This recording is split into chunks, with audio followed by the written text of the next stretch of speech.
काय कुणाकुणाचं लय मोठं मोठं हात आपण सहकार्य करायचं।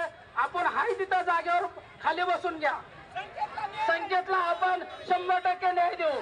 संकेतच्या मारेकऱ्यांना आपण फाशीची शिक्षा देण्यासाठी आपण इथं आलेलो आहोत। आपण आज संकेतसाठी थोडा तरी कष्ट घ्या। त्या बिचाऱ्याला लाथाबुक्क्यांनी अक्षरशः आपली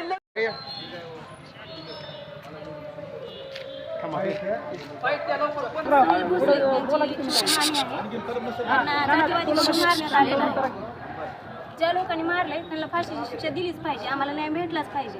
म्हणजे माझी नणंद जी आहे त्यांचा छोटा मुलगा त्याला जातीवादीमधून मारण्यात आलेला आहे। हे कशामुळे होत आहे?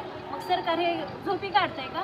म्हणजे आमच्या दलितवादी व्यक्तींना म्हणजे हे किती दिवसापर्यंत सहन करायला पाहिजे?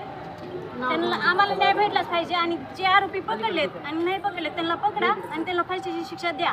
आणि ती आम्हाला न्याय मिळालाच पाहिजे आणि त्यांना फाशीची शिक्षा मिळालीच पाहिजे तोपर्यंत। आणि जर आम्हाला ह्याच्या बाबतीत जरी न्याय मिळाला नाही तर आम्ही ह्याच्या दुपटीनं मोर्चा काढू। आम्हाला न्याय भेटलाच पाहिजे। दुसरा कोण आहे? हा सर बोला मामा। संकेत सुनील भोसले राहणार भिवंडी याची निर्गुणपणे समाजकंटकांनी आणि सत्ताधारी पक्षातल्या गावगुंडांनी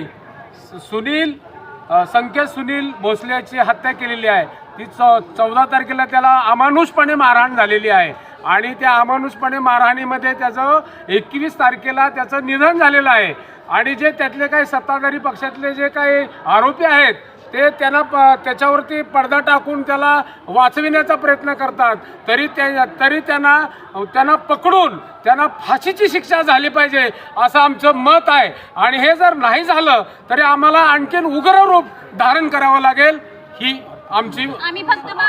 आणि त्याचबरोबर संकेत सुनील भोसले या त्याच्या घरच्या कुटुंबांना 50 लाखाचं मुख्यमंत्री सहायता निधीमधून आर्थिक त्याला धनलाभ देण्यात यावा। आणि त्याचबरोबर भोसले कुटुंबामध्ये एकाला शासकीय नोकरी लावावी आणि त्या कुटुंबाला 5 एकर जमीन द्यावी आणि फरारी आरोपींना तात्काळ अटक करून फाशीची शिक्षा द्यावी असं आमचं म्हणणं आहे। आज काय केले? आज आम्ही सर्व बहुजन समाजाने आणि सर्व आंबेडकरी समाजाने एकत्र येऊन त्याला न्याय मिळावा म्हणून आम्ही मोर्चा काढलेला आहे।